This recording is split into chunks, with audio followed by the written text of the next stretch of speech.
ஒரு ஆஃபீஸில் வேலை பார்க்குற ஒருத்தர் ஏதோ தப்பு பண்ணிவிட்டார். உடனே மேல் அதிகாரி அவரை கூப்பிட்டு அனுப்புனார். நீ செஞ்சது தப்புன்னார் கோபமாக. இது ஒரு ரகம். சில அதிகாரிகள் இப்படி நீங்கள் செஞ்சது தப்புன்னு சொல்கிறதில்ல, நீங்கள் செஞ்சது சரி அப்படின்னு சொல்கிறதில்ல. எப்படி சொல்லுவாங்கன்னா, நீங்கள் செஞ்சது சரியில்லைன்னு நான் நினைக்கிறேன் அப்படின்னு சொல்லுவாங்களாம். அதாவது சில பேர் நீங்கள் செஞ்சது தப்புங்கிறாங்க, அதையே மாற்றி சொல்கிறாரு இவர், நீங்கள் செஞ்சது சரியில்லைன்னு நினைக்கிறேன். இது ரெண்டும் அர்த்தம் ஒன்று தான், இருந்தாலும் வார்த்தைகள் வித்தியாசம். நிர்வாக திறமை இல்லாத ஒரு அதிகாரி யூ ஆர் ராங் அப்படின்னு சொல்லுவாராம். நிர்வாக திறமை உள்ள அதிகாரியாக இருந்தால் அதையே கொஞ்சம் மாற்றி I think you are not correct அப்படிம்பாராம். இதுதான் வித்தியாசம். இருந்தாலும் வார்த்தைகளை உபயோகப்படுத்துகிற விதத்தை வச்சு தான் வேலை நல்லா நடக்கிறதும் நடக்காததும் இருக்குது. விவரம் தெரிஞ்சவங்க என்ன சொல்கிறாங்க தெரியுமா? Be a leader not a boss அப்படிங்கிறாங்க.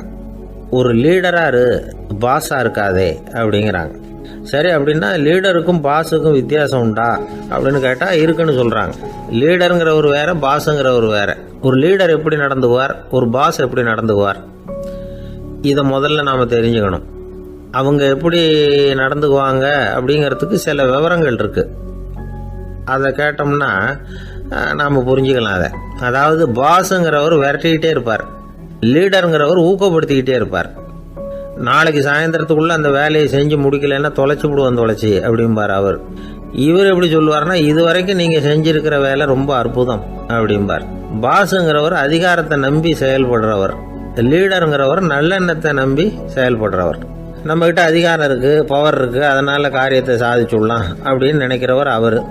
மற்றவங்க கிட்ட ஒரு நல்ல அபிப்பிராயத்தை சம்பாதிச்சுக்கிட்டு அது மூலமாக காரியங்களை சாதிக்கிறவர் இவர். பாஸுங்கிறவர் பயத்தை உண்டு பண்ணுவார், லீடருங்கிறவர் அன்பை பரவ செய்வார். அது செய்யலைன்னா ஆடிட்டில் தகராறாயிடும், இது செய்யலைன்னா இன்க்ரிமெண்ட்டு கட் ஆகிடும், இப்படி ஏதாவது சொல்லி பயமுறுத்திக்கிட்டே இருப்பார் அவர். இவர் அப்படி இல்லை. உடம்பு இப்படி இருக்குது, வீட்டில் எல்லோரும் சௌக்கியமாக இருக்கிறாங்களா, ஆஃபீஸில் எல்லாம் வசதியாக இருக்குதா, நான் ஏதாவது உதவி செய்யணுமா அப்படின்னு அன்புக்கு முக்கியத்துவம் கொடுப்பார். பாஸுங்கிறவர் எதுக்கு எடுத்தாலும் நான் சொல்லிகிட்டு இருப்பார், லீடருங்கிறவர் நாமன்னு சொல்லிகிட்டு இருப்பார். பாஸுங்கிறவர் தப்புக்கு காரணம் யாருன்னு பார்ப்பார், லீடருங்கிறவர் தப்பு என்னன்னு பார்ப்பார். இதுதான் ரெண்டு பேருக்கு வித்தியாசம். The boss shows who is wrong, the leader shows what is wrong அப்படின்னு சொல்லுவாங்க. இந்த காரியம் எப்படி செய்யப்பட்டிருக்கு அப்படின்னு தெரிஞ்சுக்கிறவர் பாஸ். இந்த காரியத்தை எப்படி செய்யணும்னு செஞ்சு காட்டுறவர் லீடர். பாஸுங்கிறவர் பணியாளர்களை திட்டுவார், லீடர் மரியாதைக்குரியவராக நடத்துவார், அதுக்கு உரியவராக அவர் நடந்துக்குவார். செய்கிற வேலையை ஒரு சுமையாக நினைக்க வைக்கிறவர் பாஸ், செய்கிற வேலையை ஒரு சந்தோஷமாக ஆக்கிறவர் லீடர். ஒரு முதலாளியாக இருக்கிறவர் அல்லது ஒரு நிர்வாகியாக இருக்கிறவர் இது மாதிரியான நுணுக்கங்களை எல்லாம் தெரிஞ்சு வச்சுக்கிறது நல்லது. ஒரு பாஸ் இருக்கார், அவர் ஒரு நாள் ரொம்ப பெருமையாக தன்னோட ஆஃபீஸை பற்றி பேசிக்கிட்டு இருந்தார். எனக்கு கீழே 200 பேர் வேலை செய்கிறாங்க சார், நான் ஒரு கோடு கிழிச்சா அவங்க அதை தாண்டாத அளவுக்கு நான் நடந்துக்கிறேன் சார் அப்படின்னார் அவர். அது எப்படி முடியுது உங்களால் அப்படின்னு கேட்டோம். நான் கோடே கிழிக்கிறதில்ல சார் அப்படின்னார். அது ஒரு புகைவண்டி நிலையம். அங்கே ஒருத்தர் காலார நடந்து வந்துக்கிட்டு இருந்தார். அவர் தன்னுடைய வீட்டில் உட்காந்து ரொம்ப நேரம் எழுதுவார். எழுதுகிற நேரம் போக மற்ற நேரங்களில் தம்முடைய சொந்த வயல்களில் வேலை பார்ப்பார். அது முடிஞ்சதை என்ன பண்ணுவார்னா, பக்கத்தில் இருக்கிற புகைவண்டி நிலையத்துக்கு போவார். அங்கே கொஞ்சம் நேரம் அப்படியே காலார நடந்து வருவார். இது அவருடைய அன்றாட வழக்கம். அன்னைக்கு அது மாதிரி தான் அவர் நடந்து வந்துக்கிட்டு இருக்கிறார். அந்த சமயத்தில் அங்கே நடைமேடையில் ஒரு அம்மையார் நின்றுட்டு இருக்கிறாங்க. இவரை கண்டதும் கையை தட்டி கூப்பிட்டாங்க, இங்கே கொஞ்சம் வர முடியுமா அப்படின்னாங்க. இவர் போனார். என்னங்கன்னு விசாரித்தார். அந்த அம்மையார் விவரம் சொன்னார். ஐயா, நானும் என்னுடைய வீட்டுக்காரரும் இங்கே வந்தோம், அதுவும் நிற்கிதே அந்த ரயிலில் ஏறி ஊருக்கு போகணும். என்னுடைய வீட்டுக்காரர் அதுவும் அந்த உணவு விடுதிக்கு போயிருக்கார், இன்னும் வரல. அவர் வர்றதுக்குள்ளே ரயில் புறப்பட்டுரும் போல இருக்கு, நீங்கள் ஓடி போய் அவரை அழைச்சிக்கிட்டு வர முடியுமா அப்படின்னு கேட்டாங்க. சரின்னார் இவர். உடனே அந்த அம்மா தன்னுடைய கணவர் எப்படி இருப்பார் அப்படிங்கிற அடையாளங்களை கொஞ்சம் சொல்லி அனுப்புனாங்க. போய் தேடிட்டு இருக்க வேண்டாமேங்கிறதுக்காக. பார்க்குறதுக்கு இப்படி இருப்பார், இந்த மாதிரி ஆடை அணிஞ்சிருப்பார் அப்படின்னு விவரமாக சொன்னாங்க. அதை அவர் கவனமாக கேட்டுக்கிட்டார்.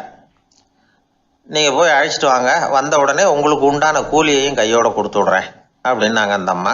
இவர் போனார். அந்த அம்மா சொன்ன அடையாளங்களை வச்சு அவர் வீட்டுக்காரரை கையோட கூட்டிகிட்டு வந்துட்டார். கொண்டுட்டு வந்து அந்த அம்மா கிட்ட ஒப்படைச்சார். உடனே அவரும் ஏற்கனவே சொன்ன பிரகாரம் அவருக்கான கூலி பணத்தையும் கொடுத்தாங்க. அவரும் எதுவும் மறுப்பு சொல்லாமல் அதை வாங்கிக்கிட்டார். வாங்கிக்கிட்டு திரும்பினார். அந்த சமயத்தில் எதிரில் வந்த ஒருத்தர் அவர் அடையாளம் கண்டுபிடிச்சிக்கிட்டார். அவங்க 2 பேரும் பேசிக்கிறது இவங்க காதில் விழுந்தது. அப்போ தான் இவங்களுக்கு அது புரிஞ்சுது. இவங்கக்கிட்ட கூலி வாங்கினவர் யாருன்னா அவர் தான் பேரறிஞர் லியோ டால்ஸ்டாய் அப்படிங்கிறது புரிஞ்சுது அவங்க 2 பேரும் பேசிக்கிறத வச்சு. ரஷ்ய நாட்டின் மிகப்பெரிய ஞானி லியோ டால்ஸ்டாய், சோவியத் நாட்டின் ஈடு இணையற்ற இலக்கிய மேதை. இது தெரிஞ்ச உடனே அந்த அம்மா அவர்கிட்ட ஓடினாங்க. ஐயா, உங்களுக்காக நான் கூலி கொடுத்தேன், நான் பெரிய தவறு பண்ணிவிட்டேன் அப்படின்னு சொல்லி வருத்தப்பட்டாங்க. பரவாயில்ல, ஆனால் நீங்கள் எனக்கு கொடுத்த கூலி பணத்தை நான் திருப்பி கொடுக்க மாட்டேன். ஏன் தெரியுமா? அது நான் உழைச்சி பெற்ற தொகை அப்படின்னார். யாருக்குமே அதிக மகிழ்ச்சியை தரக்கூடிய பணம் எதுன்னு கேட்டால் அது அவங்க உழைப்புக்கு ஊதியமாக கிடைக்கிற பணம் தான். நம்ம ஆட்கள் சில பேருக்கு உழைக்காமல் கிடைக்கிற தீய வழியில் வருகிற பணம் கூட மகிழ்ச்சியை கொடுக்கும். ஒரு பெரிய தொழிற்சாலை, அதோட முதலாளி கடுமையான ஒரு கட்டுப்பாடு விதிச்சிருந்தார். அது என்ன கட்டுப்பாடுன்னா, இந்த தொழிற்சாலைக்கு உள்ள யாரும் சிகரெட்டு பிடிக்கக்கூடாது அப்படிங்கிறது தான். ஒரு நாள் இந்த முதலாளி தன்னுடைய தொழிற்சாலையை சுற்றி பார்த்துக்கிட்டு வரார். அப்போது ஒரு இளைஞன் உள்ள சிகரெட்டு பிடிச்சிக்கிட்டு இருந்தான். அதை பார்த்து விடுறார். அவ்வளவுதான், அவருக்கு கோபம் வந்துட்டுது. உடனே உதவியாளரை கூப்பிட்டார். அதோ பாரு, அந்த சிகரெட்டு பிடிச்சிக்கிட்டு இருக்கிறானே, அவன் கணக்கை முடித்து வெளியில் அனுப்பி வச்சிரு அப்படின்னு உத்தரவு போட்டார். அது பிரகாரம் உடனே அவனை அழைச்சிட்டு போய் கணக்கு பார்த்து சம்பள பாக்கி அப்புறம் உதவித்தொகை எல்லாத்தையும் மொத்தமாக கையில் கொடுத்து வெளியில் அனுப்பி வச்சுட்டாங்க. அவன் பணத்தோடு வெளியில் வந்தான். ஏதோ யோசனை பண்ணபடியே நின்றுக்கிட்டு இருந்தான். அவன், என்னப்பா யோசிக்கிற அப்படின்னாரு எதிரில் வந்தவர். இவன் சொன்னான், ஒன்றும் இல்லை, என்னோட நண்பன் ஒருத்தனை பார்க்கறதுக்காக உள்ளே போனேன். பேர் என்னன்னு கேட்டுவிட்டு ஒரு 50,000 ரூபா பணத்தையும் கொடுத்து வெளியில் அனுப்பி வச்சுட்டாங்க. அதுதான் ஏன்னு புரியல, யோசனை பண்ணிகிட்டு இருக்கிறேன் அப்படின்னு நானாக்குவேன். அதனால் நாம் உழைச்சி சம்பாதிக்கிற பணம் தான் உயர்வு, சும்மா வர்ற பணம்லாம் மகிழ்ச்சியை தராது அப்படிங்கிறத புரிஞ்சுக்கணும். அப்பேற்பட்ட ஞானி ரஷ்ய மேதை அவர் பாருங்க, அந்த பணத்தை வாங்கின பணத்தை திருப்பி கொடுக்க மாட்டேன்னு விட்டார். ஏன்னா அது உழைத்து பெற்ற தொகை, அதை நான் கொடுக்க மாட்டேன்னார். அதனால் நமக்கு செல்வம் சேர்க்கறது பெருசு இல்லை, அந்த சேருகிற செல்வம் நமக்கு மகிழ்ச்சியை கொடுக்கணும். அதுக்கு என்ன வழின்னா, நாம் உழைத்து சம்பாதிக்கணும் அப்படிங்கிறத அதிலிருந்து புரிஞ்சிக்க வேண்டியது ரொம்ப அவசியம். அதனால் உழைப்போம் உயர்வோம், இதுதான் வெற்றியின் ரகசியம். ஒரு தடவை கலைவாணர் NS கிருஷ்ணன் பேராசிரியர் கல்கியை சந்தித்து பேசிக்கிட்டு இருந்தாராம். கலைவாணர் கல்கியை பார்த்து, எனக்கு கதை எழுத ஆசையாக இருக்குது, எப்படி எழுதுறதுன்னு கேட்டாராம்.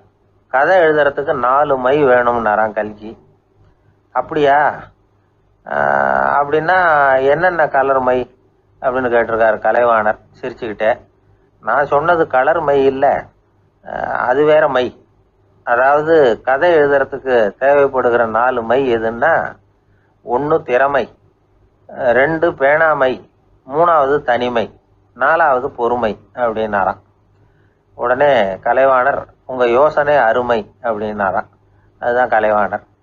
பொதுவாக எழுத்தாளர்கள் எழுதுகிற மாதிரி நடந்துக்கிறது இல்லை, ஆனால் கலைவாணர் என்ன சொல்லுவாரோ அதே மாதிரி நடந்துக்குவார். எல்லாருக்கும் எல்லாம் கிடைக்கணுங்கிற கருத்தை சினிமா படங்களில் வலியுறுத்துவார். அதே மாதிரி நடைமுறை வாழ்க்கையிலேயும் எல்லாருக்கும் எல்லாமும் கொடுப்பார். பணம், பதவி, புகழ் இப்படி எதுவுமே இல்லாத ஒரு சாதாரண மனுஷனாக இருந்தால் கூட இவர் மனுஷனுக்கு கொடுக்குற மரியாதையில் கொஞ்சமும் குறைச்சல் இருக்காது. இந்த குணம் சாதாரணமாக எல்லாருக்கும் இருக்கிறது இல்லை. அவர் சினிமா தியேட்டருக்கு போய் சினிமா பார்க்குறது வழக்கம். அவர் வந்திருக்கிறாருங்கிறது தெரிஞ்சால் போதும், வெளியில் பிச்சைக்காரங்க கூடிடுவாங்க. இது அவருக்கு தெரியும். வெளியில் நம்மளை நம்பி ஒரு கூட்டம் காத்துக்கிட்டு இருக்குமேன்னு நினைப்பார். உடனே ஒரு 100 ரூபா நோட்டை கொடுத்து சில்லறையாக மாற்றிட்டு வர சொல்லுவார். படம் முடிஞ்சு வெளியில் வர்றப்போ சில்லறையோடு வருவார். எல்லாருக்கிட்டையும் கொடுத்துருவார். ஏன்னா எல்லாரும் தேடிட்டு வருவாங்க அவரை. என்ன எல்லாரும் சௌக்கியமாக இருக்கிறீங்களா அப்படின்னு பிரியமாக விசாரிப்பார். ஏதோ ரொம்ப நெருங்கின சொந்தக்காரங்களை விசாரிக்கிறது மாதிரி விசாரிப்பார். தன்கிட்ட இருக்கிற சில்லறையை எல்லாருக்கும் சமமாக பிரித்து கொடுத்துட்டு தான் அங்கேருந்து புறப்படுவார். ஒரு நாள் அது மாதிரி புறப்படுற சமயத்தில் ஒரு சின்ன பையனுக்கு சில்லறை எதுவும் கிடைக்கல கொடுக்கறதுக்கு. இது கலைவாணருக்கு தெரியாது. காரில் ஏறி புறப்பட்டு போயிட்டார். அந்த பையன் காரை பிடிச்சிக்கிட்டு பின்னாடியே ஓடிச்சாந்துருக்கிறான். ஐயா, நீங்களே இல்லைன்னு சொன்னால் நான் என்ன பண்ணுறது? இன்னைக்கு பட்னி தான், அம்மாவுக்கு வேற உடம்பு சரியில்லை அப்படின்னு கத்திக்கிட்டே ஓடியாந்தானா. கலைவாணர் கவனிச்சிட்டார். உடனே காரை நிறுத்த சொன்னார். இறங்கினார். அந்த சின்ன பையனை கட்டி பிடிச்சிக்கிட்டு என்னை மன்னிச்சுக்கப்பா, நான் கவனிக்காமல் வந்துட்டேன் அப்படின்னு சொல்லி அழ ஆரம்பிச்சிட்டாராம். இன்னொரு தடவை இதே மாதிரி ஒரு தியேட்டர்லேருந்து வெளியில் வந்திருக்கிறார். ஒரு ஆள் அவர்கிட்ட வந்து நின்றுருக்கார். அவர் கொடுக்கறதுக்கு இவர்கிட்ட பணம் இல்லை. பணம் இல்லையாப்பா அப்படின்னாராம். உங்ககிட்டயே இல்லையா அப்படின்னாராம் அவர். கலைவாணருக்கு மனசு ரொம்ப சங்கடமாக போச்சு. உடனே புறப்பட்டு வீட்டுக்கு போனார். அங்கே இங்கே தேடி பார்த்து அங்கேருந்த கொஞ்சம் நெஞ்ச சில்லறை எடுத்தார். காரு டிரைவரை கூப்பிட்டார். தியேட்டர் வாசலில் நின்றுக்கிட்டு இருந்த ஆசாமியோட அங்க அடையாளங்களை சொன்னார். காரை எடுத்துகிட்டு போய் அந்த ஆளை கண்டுபிடிச்சி இந்த காசை கொடுத்துட்டு வா அப்படின்னு அனுப்பி வச்சாராம். பிச்சை போடுறதுக்காக காரை அனுப்புனதாக வேற யாரை பற்றியாவது நீங்கள் கேள்விப்பட்டிருக்கிறீங்களா? அவர் ஒரு வித்தியாசமான மனிதர், வித்தியாசமான கலைஞர். கலைவாணரோட சகோதரர் கல்யாணம் நடந்தது. அதில் தியாகராஜ பாகவதர் கச்சேரி முடிஞ்ச உடனே அதில் சம்பந்தப்பட்ட கலைஞர்களுக்கெல்லாம் கலைவாணர் பரிசுகள் கொடுக்குறார். அந்த கச்சேரியில் கடம் வாசித்தவருக்கு மட்டும் மற்ற எல்லாருக்கும் கொடுத்ததை விட பெருசாக ஒரு வெள்ளி கோப்பையை பரிசாக கொடுத்தாராம். மற்றவங்களுக்கெல்லாம் சின்னதாக கொடுத்துட்டு கட வித்துவானுக்கு மட்டும் பெருசாக பரிசு கொடுக்குறீங்களே ஏன்னு கேட்டிருக்கிறாங்க. அதுக்கு கலைவாணர் விளக்கம் கொடுத்தாராம். இப்பெல்லாம் ரயிலில் கூட்டம் அதிகங்கிறது உங்களுக்கு எல்லாருக்கும் தெரியும். இந்த வித்துவான் இவ்வளவு பெரிய மண்பானையை ரயிலில் ரொம்ப பத்திரமா உடையாம ரொம்ப தூரத்திலேருந்து கொண்டு வந்துருக்கிறாரே, அது என்ன சாமானியமான காரியமா? அவரோட அந்த சாமர்த்தியத்தை பாராட்டுறதுக்காக தான் அவருக்கு இவ்வளவு பெரிய பரிசு அப்படின்னாராம். ஒரு சீடன் வெளியூர் புறப்படுறதுக்கு தயாரா இருந்தான். ரொம்ப தூரம் போக போறான். திரும்பி வர நாளாகும். புறப்படுறதுக்கான ஆயத்த வேலைகளில் ஈடுபட்டு இருந்தான். அந்த சமயம் பார்த்து இன்னொரு சீடன் அவங்கிட்ட வந்தான். நம்ம குரு உன்னை அழைச்சிட்டு வர சொன்னார், வா அப்படின்னு கூப்பிட்டான். இவன் உடனே புறப்பட்டு போனான். குருநாதரை பார்த்தான். அவர் காலில் விழுந்து வணங்கினான். வணங்கிவிட்டு எழுந்திரிச்சான். அவ்வளவுதான். குரு ஏதாவது உபதேசம் பண்ணுவாருன்னு எதிர்பார்த்தான். ஆனா நடந்தது என்ன தெரியுமா? குரு அவனுக்கு ஓங்கி ஒரு அடி கொடுத்தார். எதிர்பாராம இந்த அடியை வாங்கினதும் அந்த சீடன் அதிர்ந்து போயிட்டான். பக்கத்துல இருந்த மற்ற சீடர்களும் திகைச்சு போய் நின்னுட்டாங்க. அடி வாங்கின சீடனுக்கு மனசுக்குள்ள குழப்பம். நாம என்ன தப்பு பண்ணணும்? புறப்படுற நேரத்துல இப்படி குரு கிட்ட அடி வாங்குற மாதிரி ஆயிட்டுதே அப்படின்னு நினைச்சு மனசுக்குள்ள ரொம்ப வேதனைப்பட்டான். கொஞ்சம் துணிச்சலை வரவழைச்சுக்கிட்டு குருநாதர்கிட்டயே கேட்டுட்டான். சுவாமி, நான் என்ன தப்பு பண்ணினேன்? என்ன இப்படி அடிச்சுட்டீங்களே? ஒரு வார்த்தை கூட உங்களை எதிர்த்து நான் பேசினது இல்லையே. இவ்வளவு காலமா உங்க விருப்பத்துக்கு விரோதமா ஒரு காரியம் கூட நான் செஞ்சது இல்லையே. வந்ததும் வராததுமா ஒண்ணுமே சொல்லாம என்ன அடிச்சுட்டீங்களே. குருவே, நான் செஞ்ச குற்றம் தான் என்ன அப்படின்னு கண்ணீரோட பரிதாபமா கேட்டானா அந்த சீடன். ஆனா அந்த குரு முகத்துல கொஞ்சம் கூட கோபம் இல்லை. அவர் சிரிச்சுக்கிட்டே நின்றுகிட்டு இருந்தாராம். அதுக்கப்புறம் சொன்னாராம், என்னுடைய அருமை சீடனே, நீ ஒரு தவறும் பண்ணல. நான் உன்னை அடிச்சது நீ ஏதோ தப்பு பண்ணிவிட்டேங்கிறதுக்காக இல்ல. நீண்ட பயணம் போக போறேன். ஞாபகமா ஏதாவது கொடுத்து அனுப்ப வேணாமா? நீ ஞானம் பெற்ற பிறகுதான் திரும்பி வர போறேங்கிறது எனக்கு தெரியும். அதுக்கு பிறகு உன்னை வந்து அடிக்க முடியுமா? அதனால இப்ப கிடைச்சிருக்கிற இந்த வாய்ப்பை பயன்படுத்திக்கிட்டேன். அப்போதைக்கு இப்பவே அடிச்சுட்டேன், அவ்வளவுதான், வேற ஒண்ணும் இல்லை அப்படின்னாராம். குரு சிரிச்சுக்கிட்டே இப்படி சொல்றார். இருந்தாலும் இதுவும் ஒரு உபதேசம் தான். அதிர்ச்சிகளால விழிப்படைய வைக்கிறதும் ஒரு வழிதான். இது ஜென் வழி. பெரும்பாலும் அதிர்ச்சியின் மூலமாகவே ஞான தரிசனத்தை அருள்கிறவர்கள் தான் ஜென் குருமார்கள். நம்ம தியானம் தான் ஜென். இந்தியாவிலிருந்து இது சீனாவுக்கு போய் கொஞ்சம் பேர் மாறி வளம் பெற்று ஜப்பான்ல ஜென் ஆகி வளர்ந்துருக்குது, அவ்வளவுதான். ஜென்கிறது தியானம். எதை நினைச்சும் தியானிக்கிறது இல்ல, எல்லாத்திலையும் தியானம் இருக்கிறதா சொல்லுது ஜென். பேசுறது, இருக்கிறது, நடக்கிறது, சாப்பிடுறது, சிரிக்கிறது, தூங்குறது, தொழில் செய்யறது அல்லது சும்மா இருக்கிறது எல்லாமே தியானம் தான். ஜென்கிறது ஒரு சுய தரிசனம். தன்னைத்தானே அடையாளம் கண்டுகொள்கிறது தான் அது. இல்லாத எதையும் தேடி கண்டுபிடிக்கிறது இல்ல. சென் மார்க்கத்தை பத்தி ஓஷோ என்ன சொல்றாரு தெரியுமா? காணாமல் போன தன்னுடைய மூக்கு கண்ணாடி தன்னுடைய மூக்கின் மேல் இருப்பதை கண்டுகொள்வது போன்றது சென் அப்படிங்கிறார். நம்மால் இன்னொருத்தர் முகத்தை ரொம்ப நேரமா உத்து பார்த்துக்கிட்டு இருந்தார். என்ன பாக்குறீங்கன்னாரு அவரு. நீங்க போட்டிருக்கீங்களே மூக்கு கண்ணாடி, அதை தான் பாக்குறேன்னாரு இவரு. நீங்க அப்படி பாக்குறதுக்கு விசேஷ காரணம் ஏதாவது உண்டான்னு கேட்டார் இவர். உண்டுன்னார். என்னன்னு கேட்டார். நேத்திக்கு காணாம போன என்னோட மூக்கு கண்ணாடி அது அப்படின்னாராம் இவர். ஒருத்தர் இருந்தான், வாழ்க்கையில மகிழ்ச்சியா இருக்கணும்னு ஆசைப்பட்டான். அதுக்கு என்ன வழின்னு 4 பேருகிட்ட யோசனை கேட்டான். பணம் இருந்தா மகிழ்ச்சி தானா வரும், அதனால பணம் சம்பாதிக்கிற வழியை பாரு, அதுக்கப்புறம் நீ தேடிட்டு இருக்கிற மகிழ்ச்சி உன்னை தேடிட்டு வந்து சேரும்னாங்க. அப்படின்னா மகிழ்ச்சி இருக்கிற இடம் பணம் தான் அப்படின்னு அவன் முடிவு பண்ணிக்கிட்டான். அதை சேர்க்க ஆரம்பிச்சான். கொஞ்ச நாள்ல பெரிய ஆளாயிட்டான். செல்வம் நிறைய சேர்ந்து போச்சு. இப்பவும் அவனுக்கு மகிழ்ச்சி கிடைக்கல. மறுபடியும் நண்பர்கள் கிட்ட யோசனை கேட்டான். பணம் சேர்த்தா மட்டும் இன்பம் வந்துடாது, அதை செலவு பண்ணு, பணம் மூலமா இன்பத்தை தேடு, கிடைக்கும் அப்படின்னு யோசனை சொன்னாங்க. உடனே அந்த பணத்தை எடுத்துக்கிட்டு ஊர் பூரா சுத்தினான். வெளிநாடுகள்லாம் போனான், சுத்தி பார்த்தான். அப்புறம் அவனுக்கு விருப்பமானதையெல்லாம் வாங்கி சாப்பிட்டு பார்த்தான். மது, போதை பழக்கம், இப்படி எதுலயும் ஈடுபட்டு பார்த்தான். கல்யாணம் பண்ணிக்கிட்டான், குடும்பம் நடத்தினான். எப்படி இருந்தாலும் அவன் எதிர்பார்க்கிற மகிழ்ச்சி அவனுக்கு கிடைக்கல. அதனால மகிழ்ச்சிங்கிறது எங்க இருக்குங்கிற ரகசியத்தை அவனால கண்டுபிடிக்கவே முடியல. கடைசியா ஒரு பெரியவர்கிட்ட யோசனை கேட்டான். அவரு சொன்னார், இல்லறத்திலேயும் உனக்கு மகிழ்ச்சி கிடைக்கலன்னா உனக்கு துறவரத்துலதான் அது கிடைக்கும்னு நினைக்கிறேன். சரி, அதையும் தான் முயற்சி பண்ணி பாப்போமே அப்படின்னு அவன் முடிவு பண்ணிக்கிட்டான். துறவரம்னா சும்மாவா? எல்லாத்துக்கும் அவன் துணிஞ்சுட்டான். வீட்டுல இருந்த நகை, பணம், பவுனு, வைரம், வைடூரியம் எல்லாத்தையும் ஒரு மூட்டையா கட்டி எடுத்துக்கிட்டான். ஒரு யோகியை தேடிட்டு போனான். அவர் காலடியில கொண்டுட்டு போய் வச்சான். அவர் நிமிர்ந்து பார்த்தார். என்ன இதெல்லாம்னார். இதெல்லாம் இனிமே எனக்கு தேவையில்லைன்னா. சரி, அப்படின்னா உனக்கு என்னதான் தேவைன்னார். எனக்கு மகிழ்ச்சி தேவை, மன அமைதி தேவைன்னா. அந்த யோகி தன்னுடைய காலடியில் இருந்த மூட்டையை பிரிச்சு பார்த்தார். உள்ள தங்கம், வைரம், நகை, பணம் எல்லாம் இருக்கு. அவ்வளவுதான். அவசரமா அதை சுருட்டி எடுத்துக்கிட்டார். தலையில வச்சுட்டு ஒரே ஓட்டமா ஓட ஆரம்பிச்சுட்டார். இவனுக்கு அதிர்ச்சியா போட்டுது. அடடா, இந்த ஆளு போலி ஆசாமி போல இருக்க, ஏமாந்துட்டோமே அப்படின்னு நினைச்சான். வருத்தப்பட்டான். அந்த துக்கம் ஆத்திரமா மாறிச்சு. உடனே அந்த யோகியை துரத்த ஆரம்பிச்சான். அவரு ஒரே ஓட்டமா ஓடுறார். சந்து பொந்தெல்லாம் நுழைஞ்சு ஓடுறார். இவனும் விடாம துரத்துறான். கடைசியா அந்த யோகி மூச்சு இறக்க ஒரு இடத்துல வந்து நின்னார். அது எந்த இடம்னா ஒரு புறப்பட்ட இடம். எங்க இருந்து ஓட ஆரம்பிச்சாரோ அங்கே வந்து நின்னார். துரத்திட்டு வந்தவனும் ஓடி வந்து நின்னான். இப்ப அந்த யோகி சொன்னார், என்னப்பா பயந்துட்டியா? இந்தா உன்னோட செல்வம், நீயே வச்சுக்கோ அப்படின்னு சொல்லி மூட்டையை திருப்பி கொடுத்தார். கைவிட்டு போன தங்கமும், வைரமும், பணமும் திரும்ப கிடைச்சிட்டுதுங்கிறதுல அவனுக்கு ஏகப்பட்ட மகிழ்ச்சி. இப்போ மறுபடியும் அந்த யோகி சொல்றார், நீ வர்றதுக்கு முன்னாடி கூட இந்த தங்கமும் வைரமும் உங்ககிட்டதான் இருந்தது. ஆனா அப்போ உனக்கு மகிழ்ச்சி இல்ல. இப்போ உங்ககிட்ட இருக்கிறதும் அதே தங்கமும் வைரமும் தான். ஆனா இப்போ உன் மனசுல மகிழ்ச்சி இருக்கு. இதுல இருந்து என்ன தெரியுது? மகிழ்ச்சிங்கிறது வெளியில இல்ல, உள்ள இருக்கு. அது நம்ம மனசுல இருக்கு. இதை நல்லா புரிஞ்சுக்கணும். தங்கத்தையும் வைரத்தையும் மூட்டை கட்டி தலையில வச்சுக்கிட்டு அலைஞ்சானே, அவன் மாதிரிதான் நம்மள பல பேருக்கும் மகிழ்ச்சி எங்க இருக்குங்கிற உண்மை புரியறது இல்ல. அதனாலதான் பல சமயங்கள்ல நாம மகிழ்ச்சிக்காக அடுத்தவங்களை சார்ந்து இருக்கிறோம். நமக்கு வேண்டியப்பட்ட ஒருத்தன் பணம், நகை எல்லாத்தையும் ஒரு மூட்டையா கட்டி எடுத்துக்கிட்டு ஒருத்தர் காலடியில வச்சான். இது எனக்கு தேவையில்லைன்னா. உனக்கு என்னதான் தேவைன்னார் அவர். எனக்கு மன அமைதி தேவைன்னா.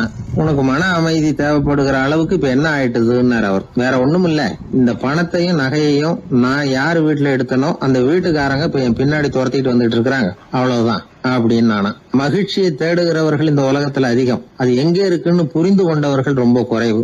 எது உண்மையான மகிழ்ச்சி அப்படிங்கறத புரிஞ்சுக்கிட்டு அதுக்கு தகுந்த மாதிரி நம்முடைய வாழ்க்கையை அமைச்சுக்கணும். ஒரு ஆள் இருந்தார். அவரு தன்னை ஒரு குருன்னு சொல்லிக்கிட்டார். மௌன குரு, வாயே திறக்கறதில்ல. அவருக்கு 2 சீடர்கள் உண்டு. இவங்க தான் வர்றவங்க கிட்ட பேசுவாங்க, விளக்கம் கொடுப்பாங்க. ஒரு நாள் இந்த சீடர்கள் 2 பேரும் எங்கேயோ வெளியில் போயிட்டாங்க. அந்த நேரம் பார்த்து ஒருத்தர் அங்கே வந்தார். குரு கிட்ட போனார். குருவே, புத்தர்னா என்னன்னு கேட்டார். குருவுக்கு ஒன்றும் புரியல. அவர் உண்மையான குருவாக இருந்தாவில் புரியும். அவர் திருன்னு முழிக்க ஆரம்பிச்சுட்டார். இந்த நேரம் பார்த்து இந்த சீடர்கள் எங்கேயோ போயிட்டாங்களே, என்ன பண்ணுறது, உதவிக்கு யாராவது கிடைக்க மாட்டாங்களா அப்படின்னு அப்படியே சுற்றி பார்க்குறார். அங்கங்கே பார்க்குறார். வந்தவர் இதை கவனிச்சார். ஏதோ புரிஞ்சுக்கிட்ட ஒரு மாதிரி அடுத்த கேள்வி கேட்டார். தர்மம்னா என்ன சுவாமின்னார். குருவுக்கு ரொம்ப சங்கடமாக போச்சு. நம்ம நிலைமை இப்படி ஆகிட்டுதே, இக்கட்டில் மாட்டிக்கிட்டோமே அப்படின்னு நினச்சபடியே விட்டத்தை பார்த்தார். அப்புறம் குனிஞ்சு தரையை பார்த்தார். அப்படியே உட்காந்துக்கிட்டார். வந்தவர் உடனே அடுத்த கேள்விக்கு போயிட்டார். தியானம்னா என்ன சுவாமின்னார். பாவம் என்ன பண்ணுவார் அந்த குரு, பேசாமல் கண்ணை கெட்டியாக மூடிக்கிட்டார். இது ஏதுடா வம்பா போச்சுன்னு. இவர் இப்படி பண்ணா கூட வந்தவர் சளைக்கல. இன்னொரு கேள்வியும் கேட்டார். ஆசீர்வாதம்னா என்ன அப்படின்னார். இவர் பார்த்தார், இப்படியே போனால் இவர் கேள்வி கேட்குறத நிறுத்த மாட்டார் அப்படின்னு நினச்சிக்கிட்டு எனக்கு ஒன்றுமே தெரியாதுங்கிற பாவனையில் 2 கையையும் விரித்து காட்டினார். வந்தவர் முகத்தில் மகிழ்ச்சி, மன நிறைவு, ஏதோ எல்லாம் புரிஞ்சுக்கிட்ட ஒரு மாதிரி அங்கேருந்து புறப்பட்டு போனார். வழியில் அந்த குருவோட சீடர்கள் 2 பேரையும் சந்தித்தார். உங்கள் குருவை தான் பார்த்துட்டு வரேன்னார் இவர். என்ன நடந்ததுன்னு கேட்டாங்க. இவர் விவரமாக சொல்கிறார். உங்கள் குரு எவ்வளவு பெரிய ஞானி தெரியுமா? புத்தர்னா என்னன்னு கேட்டேன். அதுக்கு அவர் அப்படியும் இப்படியும் பார்த்தார். அதுக்கு என்ன அர்த்தம் தெரியுமா? மக்கள் புத்தரை அங்கேயும் இங்கேயும் தேடுறாங்க. உண்மையில் அவர் அங்கேயும் இங்கேயும் தேடி கண்டுபிடிக்க முடியாது அப்படிங்கிறத அவர் செய்கை மூலம் உணர்த்தினார். அதுக்கப்புறம் தர்மம்னா என்னன்னு கேட்டேன். அவர் மேலேயும் கீழையும் பார்த்து தர்மம் சமமானது, அதில் உயர்வு தாழ்வு இல்லைங்கிறத உணர்த்தினார். அதுக்கப்புறம் தியானம்னா என்னன்னு கேட்டேன். கண்ணை மூடிக்கிட்டார். கண்ணை மூடி காணுகிற அற்புதம் அது அப்படிங்கிறத புரிஞ்சுக்கிட்டேன். கடைசியாக ஆசீர்வதிக்கப்படுறது பற்றி கேட்டேன். கைகளை நீட்டி உதவுறது தான் அது அப்படிங்கிறத தன்னுடைய இருகை விரித்து உணர்த்தினார். எவ்வளோ பெரிய மகான் அவர் அப்படின்னு சொல்லிவிட்டு அவர் பாட்டு போயிட்டார். சீடர்கள் அதுக்கப்புறம் மெதுவாக குருக்கிட்ட சேர்ந்தாங்க. அவங்கள பார்த்ததும் குருவுக்கு கோபம் வந்துட்டுது. அடே பாவிகளா, எங்கடா போய் தொலைஞ்சிங்க? நான் ஒரு ஆளுகிட்ட மாட்டிக்கிட்டு என்ன பாடுபட்டிருக்கேன்னு தெரியுமான்னார். இது மாதிரி தான் நாம் சாதாரண மனிதர்களின் புற வேடங்களிலேயே மயங்கி போயிடுறோம். அவங்க பேச்சு, செய்கை, பார்வை இதிலெல்லாம் ஏதோ பெரிய தத்துவம் இருக்கிறதாக நினச்சிக்கிறோம். உண்மையிலேயே அந்த தத்துவங்கள் யாருக்கு சொந்தம்? அவங்களுக்கு இல்லை, நமக்கு தான் சொந்தம். நாம் தானே அதை கற்பிச்சுக்கிட்டோம். நம்மை நாம் அடையாளம் கண்டுக்கிறது இல்லை. நாம் யாருங்கிறது நமக்கு புரியறதில்ல. அதுதான் இன்றைக்கி நடக்கிறது. அதனால தான் அடுத்தவங்களை தேடி ஓடிக்கிட்டு இருக்கிறோம். சில வீடுகளில் கூட இது மாதிரி சைகைகள் உண்டு. சில குடும்ப தலைவர்கள் தினமும் காலையில் கண்ணை கெட்டியாக மூடிக்கிட்டு கை 2ஐயும் சுத்தமாக விரித்து வச்சுக்கிட்டே உட்காந்து தியானம் பண்ணுறது வழக்கம். எதுக்காக அப்படி பண்ணுறீங்கன்னு ஒருத்தரை பார்த்து கேட்டேன். இந்த மாதம் வாங்கின சம்பளம் பூரா தீர்ந்து போச்சு, இனிமேல் என் கையில் சுத்தமாக ஒன்றும் இல்லை, புதுசாக எதுவும் செலவு வச்சுடாதே அப்படிங்கிறத அப்படி உள்ளங்கை 2ஐயும் விரித்து காட்டி அவங்களுக்கு உணர்த்துறேன் அப்படின்னார். கணவன் மனைவி அன்பாக இருக்கணும், ஒருத்தர் நல்லா புரிஞ்சுக்கணும், விட்டு கொடுக்குற மனப்பான்மை வேணும். அதுதான் ஒரு நல்ல குடும்பம். இன்றைக்கி பல குடும்பங்களில் அர்த்தமில்லாத சண்டைகள் தான் அதிகம். கிராமப்புறங்களில் வேடிக்கையாக ஒரு கதை சொல்லுவாங்க. ஒரு ஊரில் ஒரு ஆள் இருந்தான், வேலை வெட்டி இல்லாமல் சும்மாவே இருந்தான். அவனுக்கு கல்யாணம் பண்ணி வச்சாங்களாம். மனைவி சேர்ந்தா. சும்மாவே உட்காந்துருக்கிறியே, ஏதாவது சம்பாதிக்கிற வழியை பாரு அப்படின்ட்டுருக்கா. அதுக்கு தான் யோசனை பண்ணிகிட்டு இருக்கிறேன், ஒரு அருமையான ஐடியா அப்படின்னு. நானா என்ன அது சொல்லு அப்படின்ட்டுருக்கா. அவன் ஒரு ஆட்டுக்குட்டி வாங்க போகிறேன்னு இருக்கான். அதை வாங்கி என்ன பண்ண போகிறேன்னா, அந்த குட்டி வளரும், பெருசாகும், அதுக்கப்புறம் அது நிறைய குட்டி போடும் அப்படின்ட்டுருக்கான். சரி, அப்புறம் என்ன, அதையெல்லாம் சந்தையில் கொண்டுட்டு போய் விற்றுவிட்டு அந்த காசுக்கு ஒரு எருவு மாடு வாங்கலாம். சரி, அது எதுக்கு? எருவு மாடு நிறைய பால் கொடுக்கும், அதை கொண்டுகிட்டு போய் பால் பண்ணையில் கொடுப்பேன், அல்லது நானே விற்றுருவேன், கை நிறைய காசு கிடைக்கும். அதுக்கப்புறம் ஒரு பசுமாடு வாங்குவேன், பாலையும் விற்கலாம், நாமளும் காய் போட்டு சாப்பிட்லாம், இப்படிலாம் சொல்லியிருக்கான். அப்போ அந்த பொண்ணு சொல்லிச்சான், அடுத்த தெருவில் இருக்கிற எங்கள் அம்மா வீட்டுக்கும் கொஞ்சம் பால் கொடுத்து அனுப்பலாம் அப்படின்ட்டுருக்கா அந்த பொண்ணு. இந்த இடத்துல கணவனுக்கு கோவம் வந்துட்டுது. அதே எப்படி உங்கள் அம்மா வீட்டுக்கு எதுக்கு கொடுக்கணும், அதெல்லாம் முடியாதுன்றிருக்கான். இந்த இடத்துல சண்டை ஆரம்பமாயிட்டுது. கொஞ்ச நேரத்தில் 2 பேரும் சத்தம் போட ஆரம்பிச்சிட்டாங்க. கடுமையான சண்டை நடக்கிறத பக்கத்து வீட்டுக்காரன் காதில் வாங்கினான். அவன் ஓடியாந்தான். அவனுக்கு தெரியும், வாங்காத மாட்டுக்காக இப்படி சண்டை போட்டுக்கிட்டு இருக்கிறாங்கங்கிறது அவனுக்கு புரியும். அவன் ஓடி சொன்னான், ஏண்டா உன்னோட பசுமாட்டை ஒழுங்காக கட்டி போடக்கூடாதான்னு இருக்கான். என்னடா சொல்கிறேன்னா, இவன் உன் மாடு என் தோட்டத்தில் மேய்ஞ்சுட்டுது, பயிரெலாம் நாசமாயிட்டுது, 10,000 ரூபா அளவுக்கு சேதம், அதை வாங்கிட்டு போகிறதுக்கு தான் வந்தேன், குடுறா 10,000 நானா. இவன் அரண்டு போயிட்டான். அப்புறம் சொன்னான், டே நான் இன்னும் மாடே வாங்கலையே, அதுக்குள்ளே அது எப்படிடா உன் தோட்டத்தில் மேயும், என்னடா உளறேன்ருக்கான். நீ தாண்டா இப்போ உளறிக்கிட்டு இருக்க, மாடே வாங்கலை, அதுக்குள்ளே எப்படிடா உன்னுடைய மனைவி அவங்க அம்மா வீட்டுக்கு பால் கொடுத்து அனுப்ப முடியும் அப்படின்னு அவன் கேட்டானா. நம்மளால இப்போ தான் புத்தி வந்துதான். அர்த்தமே இல்லாத சண்டை போட்டுக்கிட்டு இருக்கிறோம் அப்படிங்கிறத அவன் புரிஞ்சுக்கிட்டானான். இது நம்ம முன்னோர்கள் சொல்லியிருக்கிற ஒரு கதை. சண்டையில் தான் அர்த்தம் இல்லையே தவிர கதையில் அர்த்தம் உண்டு. அதாவது இல்லாத விஷயங்களுக்காக சண்டை போட்டுக்கிட்டு இல்லறத்தை வீணாக்கிக்கிட்டு இருக்கிற மனிதர்கள் இன்றைக்கு நிறைய பேர் இருக்கிறாங்க. ஒருத்தன் தன்னுடைய மனைவியை பற்றி மாமனார்கிட்ட புகார் சொன்னானா, மாமா உங்கள் பொண்ணு அர்த்தமில்லாத சண்டை போடுறா, எதுக்கு எடுத்தாலும் எடுத்தெறிஞ்சு பேசுகிறா அப்படின்ட்டுருக்கான். நீ எப்படி மாப்பிள்ளை அதை சமாளிக்கிற அப்படின்னு கேட்டிருக்காரு அவர். அவள் எடுத்தெறியறது என் மேலே படாமல் ஒதுங்கி நின்றுக்கிறேன் அப்படின்னு நானா. இவன் பிரிட்டிஷ் ஆட்சி நடந்துக்கிட்டு இருந்த காலம் 1920களின் கடைசி. அப்போ நடந்த ஒரு உண்மை நிகழ்ச்சி இது. ஒரு கல்யாண மாப்பிள்ளை ரயிலில் வந்து இறங்க போகிறார். அவரை வரவேற்க ஒரு ராஜ குடும்பமே வந்து காத்துக்கிட்டு இருக்குது. மங்களூர்லேருந்து வந்து இறங்குற அந்த மாப்பிள்ளை யார் தெரியுமா? ஒரு நாய். உண்மைதான், அந்த நாய்க்கு தான் கல்யாணம். சுதேசி சமஸ்தானத்து மன்னர்களில் ஒருத்தர் ஜூனாகட் மகாராஜா. அவரோட வளர்ப்பு நாய் ரோஷனாரா. அதுக்கு கல்யாணம் பண்ணி வைக்கணும்னு ஆசைப்பட்டார். மாப்பிள்ளை தேடினார். மங்களூர் மகாராஜாவோட வளர்ப்பு நாய் ஒன்று இருந்தது, பேர் பாபி. இது ரெண்டுக்கும் கல்யாணம் நடத்த முடிவு பண்ணார். திருமணத்துக்கு வேண்டிய எல்லா ஏற்பாடுகளையும் பண்ணுங்க அப்படின்னு உத்தரவு போட்டார். ஆயிரக்கணக்கான அழைப்புதழ்கள், பல சமஸ்தான மன்னர்கள், ஜமீன்தார்கள், பிரிட்டிஷ் அதிகாரிகள், பெரிய பணக்காரங்க, இப்படி நிறைய பேருக்கு அழைப்புதழ்கள் அனுப்பி வச்சாங்க. பத்திரிகையை பார்த்தவங்கெல்லாம் திகைச்சு போயிட்டாங்களாம். இருந்தாலும் என்ன பண்ணுறது, ராஜாவே அழைக்கிறார், போகாமல் இருக்க முடியுமா? அந்த சமயத்தில் நாட்டின் கவர்னர் ஜெனரலாக இருந்தவர் வந்து இர்வின் பிரபு. அவருக்கும் ஒரு பத்திரிகை போயிருக்குது. வாங்கி பார்த்ததும் அவருக்கு பயங்கர எரிச்சல். உடனே குப்பை தொட்டியில் போட்டுவிட்டாராம்.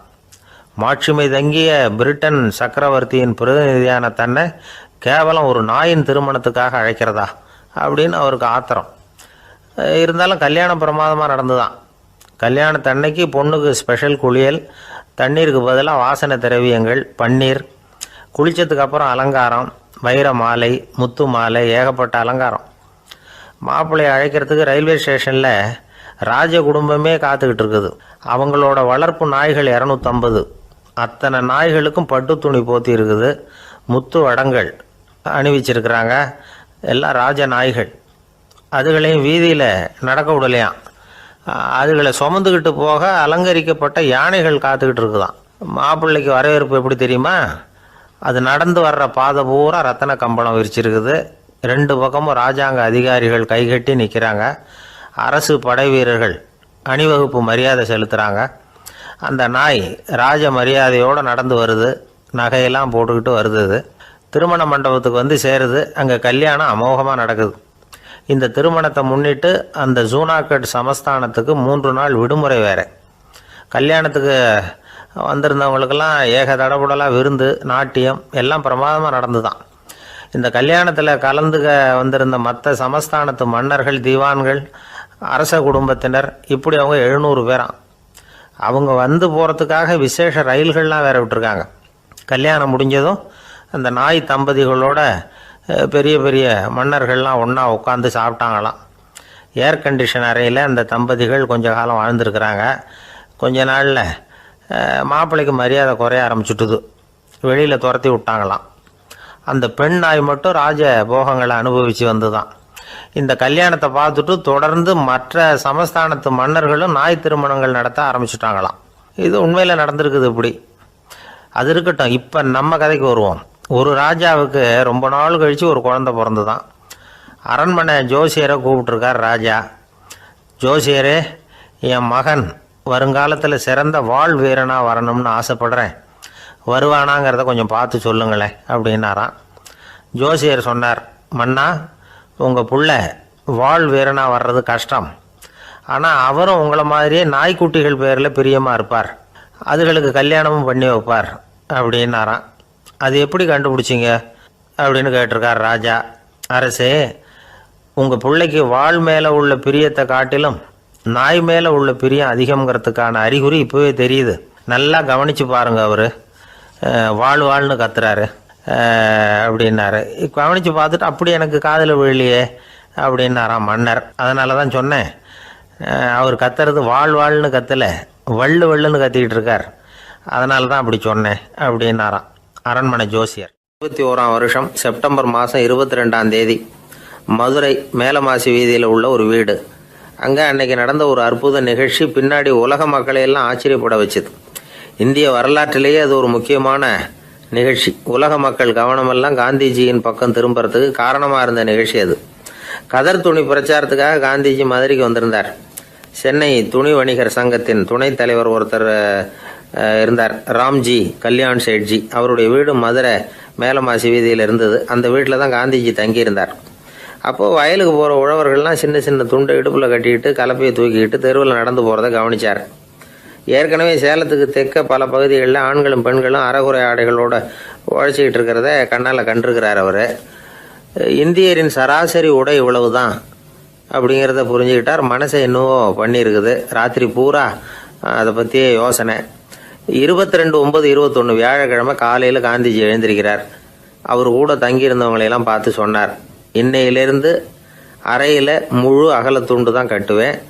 குளிர் அதிகமாக உள்ள காலங்களில் மட்டும் போர்வை ஒன்றா உபயோகப்படுத்துவேன். மற்றபடி மேலங்கியோ குல்லாவோ எதுவும் போட்டுக்க மாட்டேன். தற்காலிகமாக இந்த ஏற்பாட்டை 1 மாதத்துக்கு ஏற்றுக்குவேன். அதுக்கு பிறகு உசிதம் போல் எண்ணி பார்த்து முடிவு பண்ணுவேன் அப்படின்னார். அவருடைய குரல் உறுதியாக இருந்துதான். உடனே செயலில் இறங்கினார். தம்முடைய 10 முழ வேட்டி, மேலங்கி, உள் சட்டை, குல்லா எல்லாத்தையும் களைஞ்சார். வேட்டியிலிருந்து ஒரு 4 முழ துணியை எடுத்துக்கிட்டார். இதுக்கு உதவி செஞ்சவர் அன்னைக்கு விருதுநகரில் பிரபல தொண்டராக இருந்த பழனிக்குமார பிள்ளை. வெட்டி எடுத்த துண்டை நீள வாக்கில் ரெட்டையாக மடித்தார். அதை இடுப்பில் துண்டு மாதிரி கட்டிக்கிட்டார். தலையில் சின்ன உச்சி குடுமி, அறையில் சின்ன துண்டு. அண்ணல் காந்தி ஆண்டி கோலத்தில் காட்சி அளிக்கிறார். கூட இருந்தவங்களை பார்த்து காரைக்குடிக்கு புறப்படலாமே அப்படின்னார். அவர் நண்பர்களும் சீடர்களும் திகைச்சு போய் நிற்கிறாங்க. இந்த விரதம் நிரந்தரமாக ஆயிடுமோங்கிற பயம் அவங்களுக்கு. எப்படியோ இந்த விவரம் ராஜாஜிக்கும் அன்னைக்கு பிரபலமாக விளங்கின தேசபக்தர் டாக்டர் TSS ராஜனுக்கும் எட்டுச்சு. உடனே 2 பேரும் ஓடி வந்தாங்க. வேண்டாமே இந்த கோலம் அப்படின்னாங்க. காந்திஜி தன்னுடைய முடிவில் உறுதியாக இருந்தார். ராஜாஜி என்னென்னமோ வாதமெல்லாம் பண்ணி பார்த்தார். உங்களுடைய வாதத்துக்கு என்னால் பதில் சொல்ல முடியல, இருந்தாலும் நான் செய்கிறது தான் சரிங்கிறதுல எனக்கு சந்தேகம் இல்லை. இன்னைக்கு அதிகாலை 3 மணி இருக்கும். நான் ஓரளவு விழிச்சுக்கிட்டேன். அதாவது உறக்கமும் விழிப்புமாக இருந்த நிலையில் எனக்கு இந்த எண்ணம் உண்டாச்சு. இது என்னுடைய அந்தராத்மாவின் ஆணை, அதை என்னால் மீற முடியாது அப்படின்னு சொல்லிவிட்டாராம் காந்திஜி. கதர் பிரச்சாரத்துக்காக காரைக்குடிக்கு கிளம்பினார். வாசலில் 4 மோட்டார் வண்டிகள் காத்துக்கிட்டு இருந்தது. வீதியில் 2 பக்கமும் ஜனங்கள். காந்திஜி இடுப்பு துணியோடு மோட்டார் வண்டியில் ஏறினார். நண்பர்களும் சீடர்களும் மக்களும் உடல் சிலிர்க்க அந்த காட்சியை பார்க்குறாங்க. மோட்டார் வண்டி நகர ஆரம்பிக்குது. எப்பேற்பட்ட காட்சி அது! சுக்கநாத பெருமானியே கூலி ஆளாக்கிய அப்படி ஆக்கி மண் சுமக்க வச்ச மதுரை இல்லையா? அந்த மதுரை தான் காந்திஜி துறவி கோலம் கொள்றதுக்கும் காரணமாக இருந்திருக்குது. இது இன்னைக்கு எத்தனை பேருக்கு தெரியும்? ஒரு தடவை காந்திஜி நேருவும் சுற்றுப்பயணம் செஞ்சாங்களாம். ஒரு இடத்துல நடந்து போயிட்டு இருக்கிறாங்க. குறுக்க ஒரு வாய்க்கால். நேரு என்ன பண்ணார் தெரியுமா?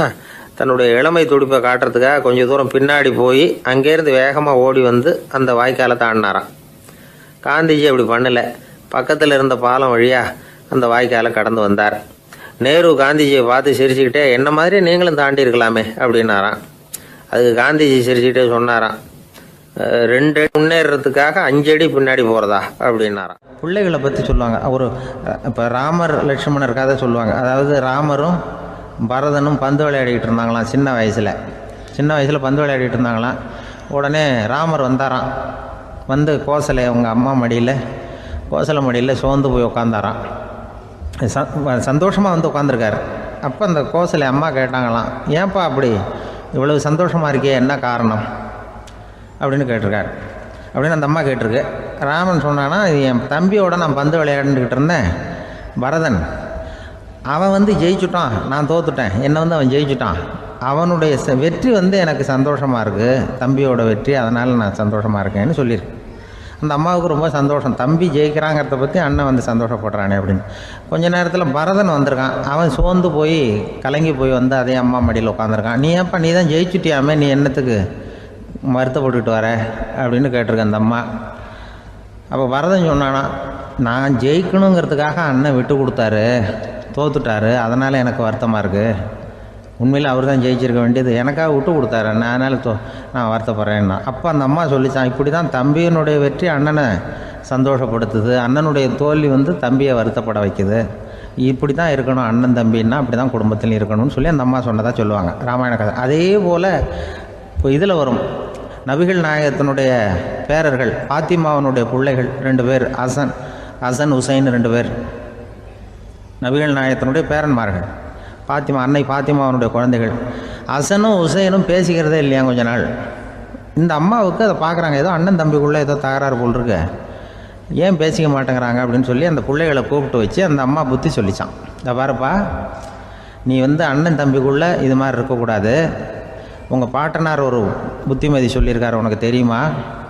ஒரு முஸ்லீம் இன்னொரு முஸ்லீமோடு 3 நாட்களுக்கு மேல் பேசாமல் இருந்தால் அது அவனை கொலை செய்வதற்கு ஒப்பாகும் அப்படின்னு நபிகள் நாயகம் சொல்லியிருக்கார். தெரியுமா உனக்குன்னு அந்த அம்மா சொல்லிச்சான்.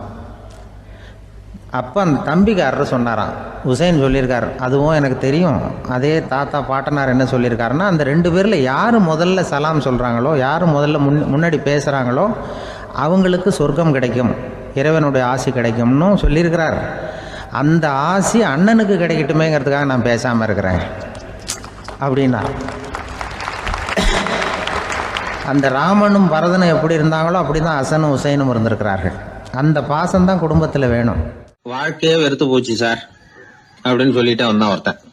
ஏப்பா அப்படி சொல்ற அப்படின்னு. நான் இந்த உலகத்துக்கு தேவையே இல்லை சார் அப்படின்னா. இந்த உலகத்துல தேவையில்லாம எதுவுமே இல்லையே என்ன நிமிர்ந்து பார்த்தான். இப்போ உன் உடம்புல இருக்கிற காலை மட்டும் எடுத்துருவோமா, அது உனக்கு தேவையில்லை அப்படின்னு. அது எப்படி, நடக்கிறதுக்கு அது வேணாமான்னா. சரி அதை விட்டுரு, கையை மட்டும் எடுத்துருவோம் அப்படின்னு. அப்புறம் சாப்பிடுறது எப்படின்னா. சரி அப்படின்னா இப்ப உன் உடம்புல தேவையில்லாம அனாவசியமா இருக்கிற ஒரு பகுதியை சொல்லு, அதை மட்டும் எடுத்துருவோம்னு. அவன் யோசனை பண்ண ஆரம்பிச்சான். அப்புறம் மெதுவா சொன்னான், எல்லாமே அவசியமா தான் தோணுது அப்படின்னு சொல்லி அவன் சொன்னான். நீ சொன்னதுக்கு அப்புறம் யோசனை பண்ணி பார்த்தா எல்லாமே அவசியம்னு எனக்கு தோணுதுன்னா. உனக்கு எல்லாமும் அவசியம், ஆனா நீ இந்த உலகத்துக்கு அவசியம் இல்லை, அப்படித்தானே? இப்பதான் அவன் குழம்ப ஆரம்பிச்சான். இன்னைக்கு பாருங்க, நிறைய இளைஞர்கள் இப்படிதான் தன்கிட்ட என்ன இருக்குங்கிறது தெரியாமலே தடுமாறிட்டு இருக்கிறாங்க. அவங்க யாருங்கிறது அவங்களுக்கு அடையாளம் தெரியறது இல்ல. விலங்குகள்லாம் பாருங்க, பறவைகள் மாதிரி விண்ணுல பறக்கணும் அப்படின்னு ஆசைப்படுறது இல்ல. ஒரு பசுமாடு பருந்து பறக்கிறத பார்த்துட்டு நாமளும் அந்த மாதிரி பறக்கணும் அப்படின்னு 4 காலையும் தூக்குறது இல்ல. சரி, ஆனா ஒரு மனுஷன் என்ன நினைக்கிறான்னா, அவங்கிட்ட என்ன திறமை இருக்கு அப்படிங்கறத அவனுக்கு புரியாம நடந்துக்கிறான். சரி, ஒரு மனுஷங்கிட்ட என்ன திறமை இருக்குங்கிறத எப்படி கண்டுபிடிக்கிறது? இந்த உலகத்துல இருக்கிற ஒவ்வொரு மனிதனுக்கும் ஒரு தனித்தன்மை உண்டு. அதாவது ஒருத்த மாதிரி இன்னொருத்தன் இருக்கிறது இல்ல. ஆனாலும் உளவியல் நிபுணர்கள் மனிதர்களின் குணாதிசயங்களை வச்சு அவங்கள 3 வகையா பிரிக்கிறாங்க. சில பேர் எப்படின்னா, தான் சம்பந்தப்பட்ட வேலையோட இருந்து விடுறது இல்ல. எதிர இருக்கிறவன் செய்யற வேலை, இன்னொரு பிரிவுல இருக்கிறவன் செய்யற வேலை எல்லாத்திலையும் தலையிடுவாங்க. மனோதத்துவத்துல இதுக்கு டாமினன்ஸ்னு பேர். இப்படிப்பட்ட குணாதிசயம் உள்ளவங்க எதுக்கு பொருத்தம் தெரியுமா? ஒரு நிறுவனத்தை தலைமையேற்று நடத்துறது, நிர்வாக பொறுப்பு வகிக்கிறது, இது மாதிரி பணிகளுக்கெல்லாம் இவங்க ரொம்ப பொருத்தமா இருப்பாங்க. 2வது வகை மனிதர்கள் எப்படின்னா, இவங்க ரொம்ப இனிமையா பேசுவாங்க, திறமையா பேசுவாங்க, அடுத்தவங்களோட பேசுறதுக்கு ஆசைப்படுவாங்க. இப்படிப்பட்டவங்க எல்லாம் விற்பனை துறையில வேலை பார்க்கறதுக்கு ரொம்ப பொருத்தம். இதை தவிர 3வது வகை மனிதர்கள் உண்டு. அவங்க எப்படின்னா, இவங்களுக்கு பகுத்து உணரும் ஆற்றல் உண்டு, உறுதிப்பாடு உண்டு, அடுத்தவங்களோட அதிகம் பேச மாட்டாங்க. இன்னும் சொல்ல போனா 4 பேரோட பேசுறதே அவங்களுக்கு பிடிக்காது. செய்யற வேலையை நுணுக்கமா செய்வாங்க. எந்த பிரச்சனையா இருந்தாலும் சரி, அது சம்பந்தமா எல்லா விவரங்களையும் சேகரிப்பாங்க. இந்த வகை மனிதர்களுக்கு ஆராய்ச்சி வேலை, அக்கௌண்டன்ட் வேலை, இது மாதிரியான பொறுப்புகளை கொடுக்கலாம். ஒவ்வொரு மனிதனையுமே கொஞ்சம் கூர்ந்து கவனிச்சு பாருங்க. அவனுக்குள்ள இந்த 3 விதமான திறமைகளும் உண்டு. எது அதிகம் எது குறைவு அப்படிங்கறதுலதான் வித்தியாசம். நாம ஒவ்வொருத்தரும் கொஞ்சம் சுயமா சிந்திச்சு பார்க்கணும். நாம இந்த 3 வகையில எந்த வகை அப்படிங்கறத நாமளாதான் தேடி கண்டுபிடிக்கணும். இப்ப சொல்லப்பட்ட 3 குணங்களுமே ஆளுமை சம்பந்தப்பட்டது. இதுல ஒருத்தருடைய இயல்பு, திறமை இதெல்லாம் அடங்காது. இதெல்லாம் தனி. இதையெல்லாம் யார் நினைச்சாலும் முறையா பயிற்சிகள் மூலமா வளர்த்துக்கலாம். இப்ப திறமைய பயிற்சி மூலமா நம்ம வளர்த்துக்கலாம், இயல்பு இதையெல்லாம் வளர்த்துக்கலாம். முன்னாடி சொன்னது மாதிரி நாம எந்த வகையான ஆசாமிங்கிறத புரிஞ்சுக்கிட்டு அதுக்கு தகுந்த மாதிரி ஒரு வேலையை தேடிக்கிட்டோம்னா வாழ்க்கை நல்ல விதமா அமையும். அதுக்கப்புறம் நான் இந்த உலகத்துக்கு தேவையில்லை அப்படின்னு சொல்லிட்டு இருக்க வேண்டிய அவசியம் வராது. அதனால நம்முடைய குணம் என்ன, நாம எப்படிப்பட்டவர் அப்படிங்கறத அடிப்படையில தெரிஞ்சுக்கிட்டு அதுக்கு தகுந்த மாதிரி ஒரு தொழிலை வாழ்க்கையில தெரிஞ்சுக்கிறது, ஏற்றுக்கிறது நல்லது. இப்போ ஒரு அக்கௌண்டன்ட் வேலைக்கு இன்டர்வியூ நடந்தது. ஒருத்தர் வந்தார். அந்த நேர்காணல்ல அவர்கிட்ட ஒரு கேள்வி கேட்டாங்க. ஏன்னா அவர் வந்திருக்கிறது இந்த ரொம்ப கணக்கு சம்பந்தப்பட்ட வேலை, அக்கௌண்டன்ட் வேலை. அதனால இந்த நேர்காணல்ல அவர்கிட்ட கேட்டாங்க, 8, 3 இது 2 பெருக்குனா என்ன அப்படின்னு கேட்டாங்க. அவர் என்ன சொல்லிவிட்டார், 23ன்னு சொல்லிவிட்டார். 8 3 பெருக்குனா 24ன்னு சொல்லியிருக்கணும். ஏதோ அவசரத்துல 23ன்னு சொல்லிவிட்டார் பதில். சரி போன்னு சொல்லிவிட்டாங்க. அவர் வெளியில வந்துட்டார். வெளியில வந்ததும் யோசனை பண்ணார். அடடா 8 3 பெருக்க சொன்னாங்க, நம்ம 24ன்னு சொல்றதுக்கு பதிலா 23ன்னு சொல்லிவிட்டோம். இந்த சின்ன கணக்கு கூட நமக்கு தெரியல அப்படின்னு நினைச்சிருப்பாங்களே, நிச்சயமா நமக்கு இந்த வேலை கிடைக்காது அப்படின்னு முடிவு பண்ணிட்டு போயிட்டார். ஆனா பாருங்க, 10வது நாள் அவருக்கு அப்பாயின்மெண்ட் ஆர்டர் வந்துட்டுது. வேலையில உடனே வந்து சேர்ந்துங்க அப்படின்னு. சரி, ஏதோ தவறுதலா போட்டாங்க போல இருக்கு, நாம எதையும் வெளியில சொல்லிட்டு இருக்க வேணாம் அப்படின்னு சொல்லி இவரும் கம்முன்னு போய் வேலையில சேர்ந்துக்கிட்டார். ரொம்ப நாள் கழிச்சு வேலை நிரந்தரமானதும் மெதுவா மேனேஜர் கிட்ட போய் உண்மையை சொன்னார். சார், அன்னைக்கு நேர்காணல்ல இன்டர்வியூல 8 3 இத பெருக்குனா என்ன விடை அப்படின்னு கேள்வி கேட்டீங்க. நான் தவறுதலா 23ன்னு சொல்லிவிட்டேன். நீங்களும் தவறுதலா எனக்கே அப்பாயின்மெண்ட் ஆர்டர் அனுப்பி வச்சுட்டீங்க அப்படின்னார். இப்ப மேனேஜர் சொன்னார், அப்படி இல்லப்பா, அன்னைக்கு வந்து நேர்காணலுக்கு வந்த அத்தனை பேருகிட்டையும் இதே கேள்வியை கேட்டோம். அத்தனை பேர் சொன்னதிலேயும் நீங்க சொன்ன பதில் தான் நியரஸ்ட் கரெக்ட் ஆன்சர், கிட்டத்தட்ட சரியா இருந்தது, நீ சொன்னதுதான், உங்களுக்கு இந்த வேலையை கொடுத்தோம் அப்படின்னு அவர் சொன்னாராம். அதனால வந்து வாழ்க்கையில துல்லியம் ரொம்ப முக்கியம். அதை புரிஞ்சுக்கிட்டு நம்முடைய வாழ்க்கை பாதையை அமைச்சுக்கிட்டோம்னா நம்ம வாழ்க்கையில வெற்றி நிச்சயம். ஒரே ஒரு ஊரில் ஒரு ராஜா இருந்தார், ரொம்ப நல்லவர். ஒரு நாள் அரண்மனையில் விசாரணை நடந்துகிட்டு இருக்குது. அதில் ஒரு வழக்கு. ஒரு விவசாயி வந்து புகார் கொடுக்குறார். என்ன புகார்னா, அவர் வயலில் ஆடுகள் வந்து மேய்ஞ்சி பயிரை அழிச்சுட்டுது. நிறைய உழைச்சி செலவு பண்ணி பயிரை உண்டாக்கி வச்சுருந்தேன், எல்லாம் போயிட்டுது. இனிமேல் நான் என்ன செய்யறது, நீங்கள் தான் சரியான தீர்ப்பு வழங்கணும் அப்படின்னார் அந்த விவசாயி. அந்த ஆடுகளுக்கு சொந்தக்காரர் யாருன்னு கண்டுபிடிச்சி அரண்மனைக்கு அழைச்சிட்டு வாங்கன்னு உத்தரவு போட்டார் ராஜா. சேவகர்கள் போனாங்க, ஆளை கண்டுபிடிச்சாங்க, கூப்பிட்டுக்கிட்டு அரண்மனைக்கு வந்துட்டாங்க. ராஜா விசாரணை பண்ணார். அப்புறம் விசாரித்து முடிச்சுவிட்டு தீர்ப்பு வழங்கினார். இந்த விவசாயி அடைந்திருக்கிற இழப்புக்கு ஈடாக உன்னுடைய ஆடுகளை அவங்ககிட்ட கொடுத்துட வேண்டியது அப்படின்னு சொல்லிவிட்டார். உன்கிட்ட இருக்கிற ஆடு பூரா அவன்கிட்ட கொடுத்துரு, அந்த ஆட்டுனால் ஏற்பட்ட இழப்பு சரியாக போகட்டும் அப்படின்னு தீர்ப்பு வழங்கிட்டார். அந்த மன்னருடைய மகன் இதை பார்த்துக்கிட்டே உட்காந்துருந்தான். இந்த தீர்ப்பை இன்னும் கூட சிறப்பாக வழங்கலாமே அப்படின்னு நினச்சான். அப்பாக்கிட்ட சொன்னான். உடனே அந்த அரசர், சரி நீயே இதுக்கு சரியான தீர்ப்பு சொல்லு அப்படின்னார். அந்த இளவரசன் தீர்ப்பு சொல்கிறான். அவன் சொன்ன தீர்ப்பு என்னன்னா, உங்ககிட்ட இருக்கிற ஆடுகள் எல்லாத்தையும் 1 வருஷ காலத்துக்கு அந்த விவசாயிகிட்ட ஒப்படைச்சிட வேண்டியது.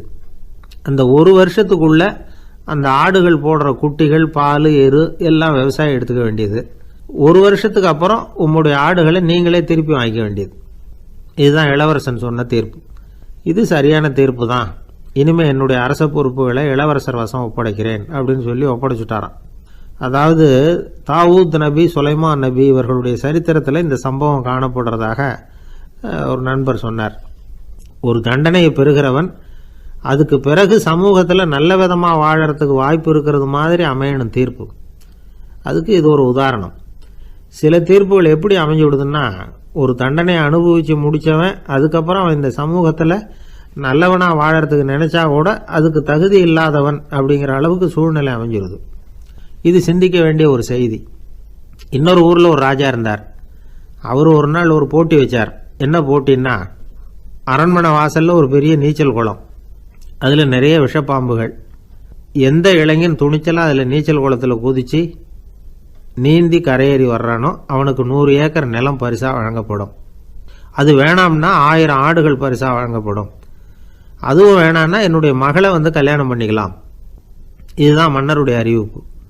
பரிசுலாம் நல்லா தான் இருக்குது, இருந்தாலும் பாம்புகள் உள்ள குளம்ங்கிறது நல்லா இல்லையே, அதனால் யாரும் அதில் குதித்து நீஞ்சறதுக்கு முன் வரல. இருந்தாலும் திடீர்னு ஒரு இளைஞன் அந்த நீச்சல் குளத்தில் குதிச்சான், நீந்தனா ஒரு வழியாக கரையேறி வந்துட்டான்.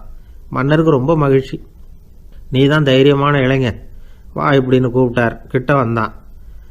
அந்த இளைஞன் தண்ணீர் சொட்ட சொட்ட வந்து நிற்கிறான். சரி, உனக்கு 100 ஏக்கர் நிலம் வேணுமான்னு கேட்குறார். வேண்டாங்கிறான். சரி, அப்படின்னா 1000 ஆடுகள் வேணுமான்னு கேட்குறார். அதுவும் வேணாங்கிறான். ஓ, அப்படின்னா என் பொண்ணை கல்யாணம் பண்ணிக்கிறியா அப்படின்னு கேட்குறாரு. அதுவும் வேணாங்கிறான். ராஜாவுக்கு ஒன்றும் புரியல. அப்படின்னா உனக்கு என்ன தான் வேணும் அப்படிங்கிறார். என்னை பிடிச்சி இந்த குளத்தில் தள்ளி விட்டவன் யாருங்கிறது எனக்கு தெரியணும் அப்படின்னா. வெளிநாட்டுக்கு போகணும்னு ஆசை, ஆனால் அவனுக்கு எந்த மொழியும் தெரியாது. இருந்தாலும் சமாளிச்சுக்கலாம்னு முடிவு பண்ணிட்டு கிளம்பிட்டான். ஏதோ ஒரு தேசத்துக்கு போய் சேர்ந்தான். அங்கே அவனுக்கு யாரையும் தெரியாது. அவங்க என்ன மொழியில் பேசிக்கிறாங்க அப்படிங்கிறது கூட புரியல. என்ன பண்ணுறதுன்னு யோசனை பண்ணிட்டு ஒரு இடத்துல நின்றுக்கிட்டு இருக்கிறான். எதிர ஒரு பெரிய கட்டடம், நிறைய பேர் உள்ளே போயிட்டு இருக்கிறாங்க. இவனும் அவங்க பின்னாடியே உள்ளே போனான். ஒரு பெரிய அறை, அலங்காரம்லாம் பண்ணி வச்சிருக்கிறாங்க. நிறைய பேர் சாப்பிட்றதுக்காக உட்காந்துருக்குறாங்க. இவனுக்கு நல்ல பசி, அதனால் இவனும் உட்காந்தான். சாப்பாடு போட்டாங்க, சாப்பிட்டான். அன்பான உபசரிப்பு.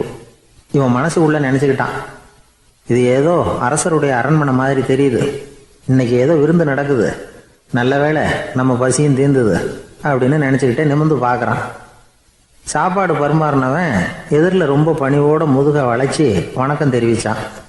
இவனும் எழுந்திரிச்சு நின்று முதுகை வளைச்சி வணக்கம் தெரிவித்தான். ரொம்ப நன்றின்னா. அவன் ஒரு சீட்டை இவன் கையில் கொடுத்தான். இவன் அதை வாங்கி பார்க்குறான். என்ன எழுதியிருக்குன்னு ஒன்றும் புரியல. சரி, இந்த நாட்டில் தங்களுடைய நன்றியை சீட்டில் எழுதி தான் கொடுப்பாங்க போல இருக்கு அப்படின்னு நினச்சிக்கிட்டு மறுபடியும் நன்றின்னா. ஆனால் அவன் காசை கொடுங்கன்னான்.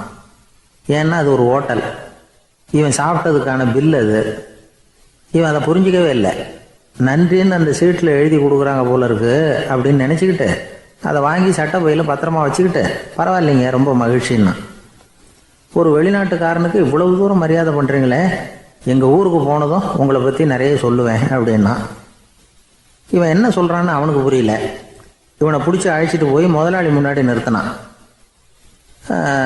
நாம் சொன்னதில் இவனுக்கு ரொம்ப பெருமையாக இருக்கணும் போல இருக்கு, அதுதான் பெரிய இடத்துக்கு அழைச்சிட்டு வந்திருக்கிறான் அப்படின்னு இவன் நினச்சிக்கிறான். அவரும் பில்லுக்கான பணத்தை கொடுங்கிறாரு. பரவாயில்லைங்க ரொம்ப மகிழ்ச்சி நன்றிங்கிறான் இவன். அவரு பார்த்தார், இவனை நீதிமன்றத்துக்கு அனுப்பி வச்சுட்டார். இவன் என்ன நினச்சிக்கிட்டான், நம்மளை இந்த ஊர் ராஜா முன்னாடியே அழைச்சிக்கிட்டு வந்து நிறுத்தி இருக்கிறாங்க போல இருக்கு, என்ன ஒரு பெருந்தன்மை அப்படின்னு நினச்சிக்கிறான். நீதிபதி சொன்னார், சாப்பிட்டதுக்கான பணத்தை கொடுத்துரு, இல்லைன்னா அதுக்கான தண்டனையை அனுபவிக்க வேண்டி இருக்கும்னார். ராஜாவே நமக்கு நன்றி சொல்கிறாரு போல இருக்கு அப்படின்னு நினச்சிக்கிறான் இவன். என் மகிழ்ச்சிக்கு எல்லையே இல்லைங்க அப்படின்னா. அவர் பார்த்தார், இவனுக்கு தண்டனை கொடுக்க வேண்டியது தான் அப்படின்னு முடிவு பண்ணார். உடனே தீர்ப்பு எழுதினார். இவனை கழுதையில் பின்புறமாக உட்கார வைங்க, இவன் ஒரு மோசடிக்காரன் அப்படின்னு ஒரு போர்டு எழுதி அவன் கழுத்தில் மாட்டுங்க, அப்புறம் அந்த கழுதையை ஊர் பூரா விரட்டுங்க அப்படின்னார். இவனுக்கு தான் மொழி புரியலையே, ஏதோ நடக்குது அப்படிங்கிறது மட்டும் புரியுது. எல்லாரும் சேர்ந்து இவனை ஒரு கழுதை மேலே உட்கார வச்சாங்க. ஓஹோ, நம்மளை பாராட்டி ஒரு ஊர்வலம் நடத்துகிறாங்க போல இருக்கு அப்படின்னு நினச்சிக்கிறான் இவன். எல்லாரும் சத்தம் போட்டுக்கிட்டு கையை தட்டிக்கிட்டு கழுதை பின்னாடி ஓடி வர்றாங்க. இவனுக்கு ரொம்ப உற்சாகமாக இருக்குது. எல்லாருக்கும் கை கூப்பி வணக்கம் சொல்லிக்கிட்டே போகிறான். கூட்டத்தில் திடீர்னு ஒரு தெரிஞ்ச முகம் தெரியுது. அவனுடைய தேசத்தை சேர்ந்த ஒரு ஆள் அவன். அவனை பார்த்ததும் இவனுக்கு ரொம்ப உற்சாகம். நம்ம ஊருக்கு போனதும் இங்கே நமக்கு கிடைச்ச மரியாதையெல்லாம் உண்மைதான்னு சொல்கிறதுக்கு ஒரு சாட்சியும் கிடைச்சிட்டுது அப்படின்னு நினச்சிக்கிறான். அவனை பார்த்து கத்தனான், நல்லா பார்த்துக்க, இந்த ஊர் மக்கள் எனக்கு எப்படிப்பட்ட வரவேற்பு கொடுக்குறாங்கங்கிறத நல்லா கவனிச்சுக்கோ அப்படிங்கிறான். அவனுக்கு அவமானமாக போட்டுது. தலையை குனிஞ்சுக்கிட்டே நழுவி போயிட்டான். இவன் பார்த்தான், அவன் தலை தெரியல. ஆகா, அவனுக்கு நம்ம மேலே பொறாமை போல இருக்கு, அதனால தான் காணாமல் போயிட்டான் அப்படின்னு நினச்சிக்கிறான். இப்படி ஒரு வேடிக்கை கதையை பெரியவங்க சொல்கிறது உண்டு. கதை வேடிக்கையாக இருந்தாலும் இதில் உள்ள கருத்து என்ன தெரியுமா? அந்த கழுதை மேலே உட்காந்துருக்கிறானே, அது மாதிரி தான் நாமளும் அகங்காரங்கிற கழுதை மேலே உட்காந்துக்கிட்டு இருக்கோமா. நாமளும் கிட்டத்தட்ட அதே மாதிரி பிரம்மையில் தான் இருக்கிறோமா. என்ன நடக்குதுங்கிறதே புரியறதில்லை. அகங்காரத்தில் பேசுகிறவனுக்கும் சித்த சுவாதீனம் இல்லாமல் பேசுகிறவனுக்கும் அதிக வித்தியாசம் இருக்கிறதில்ல. அது மாதிரி ஒருத்தன் தன்னுடைய வீட்டை சுற்றி சேற்றை வாரி இறைச்சிக்கிட்டு இருந்தானா. அந்த வழியாக வந்த ஒரு பெரியவர் அதை பார்த்துருக்கார். என்னப்பா பண்ணிகிட்டு இருக்கிற அப்படின்னு கேட்டாரான். கழுதைகளை விரட்டிக்கிட்டு இருக்கிறேன் அப்படின்னானா. இங்கே கழுதைகளே காணுமே அப்படின்னாரான் அவர். அதுதான் ஏற்கனவே விரட்டி விட்டனே அப்படின்னானா இவன். ஆஃபீஸை முடிஞ்சு வீட்டுக்கு போகிற சமயத்தில் ஒருத்தர் கடைக்கு போய் ஸ்வீட் வாங்கினார். சரி, வீட்டுக்கு பிள்ளைங்களுக்கு தான் வாங்கிட்டு போகிறார் அப்படின்னு மற்றவங்க நினச்சாங்க. அவர் அப்படி செய்யலை. அந்த இடத்துலையே பொட்டலத்தை பிரித்தார். திருட மாதிரி அப்படியே சுற்றி ஒரு தரம் பார்த்துக்கிட்டார். யாரும் தெரிஞ்சவங்க இல்லைங்கிறத முடிவு பண்ணிவிட்டு அவசரமாக அதை அப்படியே போட்டு முழுங்கிவிட்டு கையை தொடச்சிக்கிட்டு நல்ல பிள்ளை மாதிரி நடந்து போக ஆரம்பிச்சிட்டார். அவர் யாருன்னா, அவரோட பிரச்சனை எல்லாருக்கும் தெரியாது, சில பேருக்கு தான் தெரியும். அதாவது அவர் உடம்பில் சர்க்கரை இருக்குதுன்னு டாக்டர் சொல்லிவிட்டாராம். அதனால் வீட்டில் சர்க்கரையே இவர் கண்ணில் காட்டுறதில்ல. அதனால் இவர் யார் கண்ணிலையும் படாமல் இப்படிப்பட்ட வேலைகள்லாம் செய்கிறது வழக்கம். யாருக்கும் தெரியாமல் இப்படி ஸ்வீட்டை வாங்கி சாப்பிட்டுட்டு அவர் பாட்டுக்கு போயிடுறது. இப்படிப்பட்டவங்களுக்கெல்லாம் கொஞ்சம் ஆறுதலான தகவல் இன்றைக்கி. அது என்னென்னா, நாம் சாப்பிட்ற சர்க்கரைக்கும் நம்ம உடம்பில் உள்ள சில கோளாறுகளுக்கும் அப்படி என்ன தான் சம்மந்தம் இருக்குது. இதை பற்றி சமீபத்தில் சில ஆராய்ச்சிகள்லாம் நடந்திருக்குது. ஏன்னா சர்க்கரைன்னாவே விஷம் மாதிரி அதை பார்க்குறவங்களும் சில பேர் உண்டு. சின்ன பிள்ளைங்களுக்கு வயத்தில் பூச்சி உண்டாகிறதுலேருந்து பெரியவங்களுக்கு நீரிழிவு வர்ற வரைக்கும் எல்லாத்துக்கும் சர்க்கரை தான் காரணம்னு சொல்லிகிட்டு இருக்கிறோம். ஆனால் அந்த அளவுக்கு பயப்பட வேண்டிய அவசியம் இல்லை அப்படின்னு சொல்கிறாங்க. சர்க்கரை வியாதி, இருதய நோய், பித்த நீர்ப்பை நோய், இதெல்லாம் சில நோய்கள்லாம் நாம் சாப்பிட்ற சர்க்கரைக்கும் தொடர்பு இருக்குன்னு நினைக்கிறோம். ஆனால் அப்படி சம்பந்தம் உண்டுங்கிறதுக்கு போதுமான அளவுக்கு ஆதாரம் இல்லை அப்படிங்கிறாங்க ஆராய்ச்சியாளர்கள். ஒரே ஒரு சம்பந்தம் தான் உறுதியாக இருக்குதான். அதுவும் இந்த பல் சிதைவு அப்படின்னு இருக்கு இல்லையா, அந்த சர்க்கரை சாப்பிட்றதுக்கும் இந்த பல் சிதைவுக்கும் சம்பந்தம் இருக்குது அப்படிங்கிறத மட்டும் உறுதியாக சொல்கிறாங்க. சர்க்கரைன்னா நாம் சாப்பிட்ற ஜீனி மட்டும் இல்லை, பழம், காய்கறி, பால், தேன், இப்படி எல்லாத்துலேயும் அது இருக்குது. கேரட்டு கொடுக்குற சத்தில் 88% சர்க்கரை, ஆப்பிள் கொடுக்குற சக்தியில் 95% சர்க்கரை. இது ஜீனி சர்க்கரை, இது ஆப்பிள் சர்க்கரை அப்படிங்கிற வித்தியாசம்லாம் உடம்புக்கு கிடையாது. ரெண்டுமே உடனடியாக சக்தி கொடுக்குது. ஒரு ஸ்பூன் சர்க்கரையில் 16 கலோரி தான் சத்து இருக்குது. அதிகமாக சர்க்கரை சாப்பிட்டா நீரிழிவு வந்துருங்கிறது தப்பான ஒரு அபிப்பிராயம். டயபெட்டிஸுங்கிறது ஒரு மெட்டபாலிக் டிசார்டர், அவ்வளவுதான். அதாவது நாம் சாப்பிட்ற சர்க்கரையை நம்ம உடம்பு திறமையாக உபயோகப்படுத்திக்க முடியல அப்படின்னு அர்த்தம். அதனால தான் அதிகமாக இனிப்பு வேணாம்னு சொல்கிறோம். ஏற்கனவே உடம்பால் முடியாத ஒன்றை மறுபடியும் அது தலையில் சுமத்தி அதிகமாக வேலை வாங்க வேணாமே அப்படிங்கிறதுக்காக தான். ஆகாரத்தில் அதிகமாக சர்க்கரை இருந்தால் அதனால் உடனே சர்க்கரை வியாதி வந்துடும்ங்கிறதுக்கு விஞ்ஞான ரீதியாக போதுமான ஆதாரம் இல்லை. அதனால் எப்போவாவது அதிகமாக ஸ்வீட்டு சாப்பிட்டுட்டா ஐயோ அதிகமாக சாப்பிட்டோமோ, என்ன பண்ண போகுது தெரியலையே அப்படின்னு நினச்சி மனசை போட்டு குழப்பிக்க வேண்டியதில்லை. பொதுவாக எதுவுமே அதிகமாக வேண்டாம், எல்லாம் சீராக இருந்தால் போதும். நீரிழிவுங்கிறது புதுசாக வந்துட்ட ஒரு நோய் இல்லை, ரொம்ப காலமாகவே இருக்கிற ஒன்று தான். நம்ம முன்னோர்கள் இதை மதுமேகம் அப்படின்னு சொல்லுவாங்க. அதை கட்டுப்படுத்துறதுக்கு அவங்களே சில வழிமுறையை சொல்லி வச்சுருக்கிறாங்க. அது என்னென்னா வேறு ஒன்றும் இல்லை, இந்த பாவக்காய், முள்ளங்கி, அருகம்புல், அவ்வளவுதான். வெள்ளை முள்ளங்கி இருக்குல்ல, அதை வாரத்துக்கு 3 நாள் சாப்பிட்டுக்கிட்டு வாங்க. நூலுக்கோல் ரொம்ப நல்லது. இல்லைன்னா முள்ளங்கி சாறு 1 ounce சாப்பிட்டுட்டு வரலாம். ரத்தத்தில் சேர்கிற சர்க்கரை அளவு இதெல்லாம் கட்டுப்படுத்துது. சிறுநீரில் காணப்படுகிற சர்க்கரை அளவையும் சமநிலைப்படுத்துது. தினமும் ஆகாரத்தில் கோதுமை, கேழ்வரகு, வெந்தயம், கருவேப்பிலை, சோயாபீன்ஸ் எது கிடைக்குதோ சேர்த்துக்கலாம்.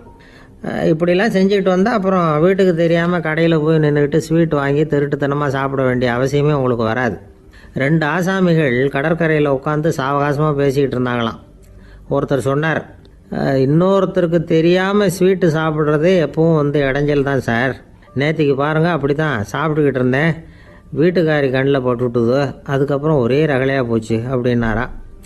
எனக்கு கூட அப்படி தான் சார் ஆகிட்டுது, ஒரே ரகலை அப்படின்னாரா இன்னொருத்தர். நீங்கள் சாப்பிட்டதும் உங்கள் வீட்டுக்காரங்க கண்ணில் போட்டுவிட்டுதா சார் அப்படின்னு கேட்டிருக்காரு இவர். அதுக்கு அவர் சொன்னாராம், அப்படி இல்லை சார், கடைக்காரர் கண்ணில் போட்டுவிட்டுதோ, நான் அவருக்கு தெரியாமல் அந்த ஸ்வீட்டை அவர் கடையிலேருந்து எடுத்திருந்தேன் அப்படின்னு விளக்கம் கொடுத்தாராம் இந்த ஆள். ஒரே ஒரு ஊரில் ஒரு பாதிரியார் இருந்தார். ரொம்ப நாள் சந்தோஷமாக வாழ்ந்தார். ஒரு நாள் அவர் மடத்து சமையல் அறையில் பாத்திரங்களை கழுவி துலக்கி சுத்தப்படுத்திக்கிட்டு இருந்தார். அந்த சமயத்தில் ஒரு தேவ தூதன் அவர் முன்னாடி நின்னான். இவர் நிமிர்ந்து பார்த்தார். ஆண்டவர் என்னை உங்ககிட்ட அனுப்பியிருக்கிறார், பரலோகத்தில் வாசம் செய்யறதுக்கு உங்களுக்கு நேரம் வந்துட்டுது அப்படின்னு அந்த ஆள். ஆண்டவருக்கு என்னோட ஞாபகம் வந்ததுக்கு நன்றி. ஆனாலும் இப்போ இங்கே நீயே பாரு, எவ்வளவு பாண்டங்கள் பாக்கி இருக்கு, இவ்வளவையும் நான் சுத்தப்படுத்த வேண்டியிருக்கு. நான் நன்றி கெட்டவனாக இருக்க விரும்பலை.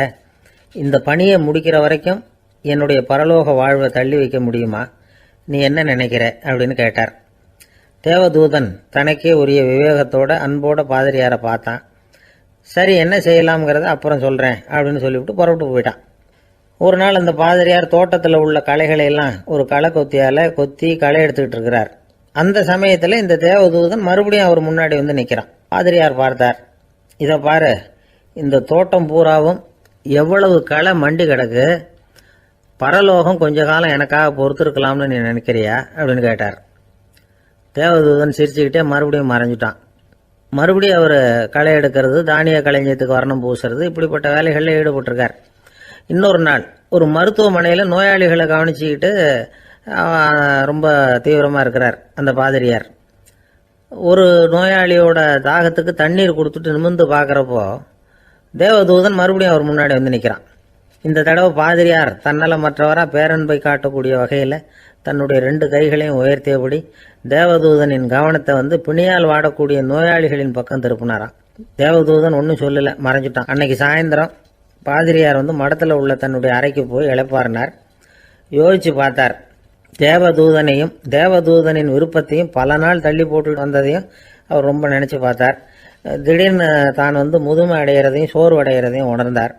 ஆண்டவரை நினச்சார். ஆண்டவரே, உம்முடைய தூதனை மறுபடியும் என்கிட்ட அனுப்புனா நான் சந்திக்கிறதுக்கு ஆவலாக இருக்கேன் அப்படின்னு சொல்கிறப்பவே தேவதூதன் பக்கத்தில் வந்து நின்னான். பாதிரியார் நிமிர்ந்து பார்த்தார். நீ இப்போவே என்னை அழைச்சிக்கிட்டு போக விரும்பினா நான் பரலோகத்துக்கு வர்றதுக்கு தயாராக இருக்கேன்னார். தேவதூதன் அந்த பாதிரியாரை அன்போடவும் விவேகத்தோடவும் பார்த்து, நீங்கள் வந்து என் கூட பரலோகத்துக்கு வர்ற தயாராக இருக்கிறதா சொல்கிறீங்க, ஆனால் நீங்கள் இது வரைக்கும் வேறு எங்கே இருந்ததா நினைக்கிறீங்க அப்படின்னானா. அப்படின்னா இது வரைக்கும் இருந்த இடம் தான் பரலோகம் அப்படிங்கிறத உணர்த்தியிருக்கிறான். பரலோகம்னா என்னென்னு புரிஞ்சுக்கிறதுக்கு இந்த சம்பவம் நமக்கு உதவியாக இருக்குது. தொண்டு செய்கிறத விட பெரிய செயல் வேறு எதுவும் இருக்க முடியாது. அது நம்ம மனசுக்கு கொடுக்குற சுகத்தை வேறு எதுவும் கொடுக்க முடியாது. நாம் தொண்டு செய்கிற இடம் தான் அந்த புண்ணிய இடம். ஆனால் இந்த காலத்துல எல்லாம் நாம் வந்து தொண்டு செய்யணும்னு நினச்சி ஏதாவது ஆரம்பித்தா கூட அதை ஒரு மாதிரியாக சுற்றி நின்று வேடிக்கை பார்க்க ஆரம்பிச்சிடுறாங்க. ஒரு பெரியவர் அப்படித்தான் ஒரு தொண்டு செஞ்சுக்கிட்டு இருந்தார். ஒரு கோவில் கட்டிக்கிட்டு இருந்தாங்க. அதில் ஒரு இடத்துல ஒரு பலகையை வச்சு ஆணி அடிக்கிற வேலையை செஞ்சுக்கிட்டு இருந்தார் அந்த பெரியவர். ஒரு சின்ன பையன் அதை ரொம்ப ஊக்கமாக அக்கறையாக கவனிச்சுக்கிட்டு இருந்தான். பெரியவர் இதை கவனித்தார். என்னப்பா பார்க்குற, உனக்கும் இது மாதிரி தொண்டு செய்யணும்னு ஆசையாக இருக்கா அப்படின்னு கேட்டார். அதுக்கு அந்த பையன் சொல்கிறான், அப்படி இல்லைங்க, நீங்கள் ஆணி அடிக்கிறப்போ கையில் சுத்தியால் அடிச்சுக்கிட்டா எப்படி துடிப்பீங்க எப்படி கத்துவீங்கன்னு தெரிஞ்சுக்கிறதுக்காக அதை பார்க்கணும்னு ஆசை, அதுக்காக தான் காத்துக்கிட்டு இருக்கேன் அப்படின்னு நான். ஒரு ஊரில் ஒரு பெரிய செல்வந்தர் இருந்தார். பணத்துக்கு பஞ்சம் இல்லை. அதனால் இந்த உலகத்தில் முடியாத காரியம் எதுவும் இல்லைன்னு நினச்சார். பணம் இருந்தாலே அந்த நினப்பு தானாக வந்துடும். அதனால் இவரும் அப்படி நினச்சதில் ஒன்றும் தப்பு இல்லை. அந்த ஊருக்கு குருநானக் ஒரு தடவை வந்தார். அவருக்கு இந்த செல்வந்தர் ரொம்ப பிரமாதமாக ஒரு வரவேற்பு கொடுத்தார். ஊர் எல்லையிலேயே எங்கள் வீட்டுக்கு வந்து விருந்து சாப்பிட்டுட்டு போகணும்னு கேட்டுக்கிட்டார். அவரும் சரின்னு ஒத்துக்கிட்டார். உடனே தன்னுடைய பங்களாவில் ஒரு பெரிய விருந்துக்கு ஏற்பாடு பண்ணார். குருநானக்கை அழைச்சிட்டு வீட்டுக்கு போனார். உட்கார வச்சார். ஐயா, நான் இந்த ஊர்லேயே ரொம்ப பெரிய வசதி உள்ளவன். என்னால் எல்லாம் முடியும். உங்களுக்காக நான் என்ன செய்யணும்னு சொல்லுங்கள். எதுவாக இருந்தாலும் பரவாயில்ல, எவ்வளவு செலவானாலும் பரவாயில்ல, என்னால் செய்ய முடியும்.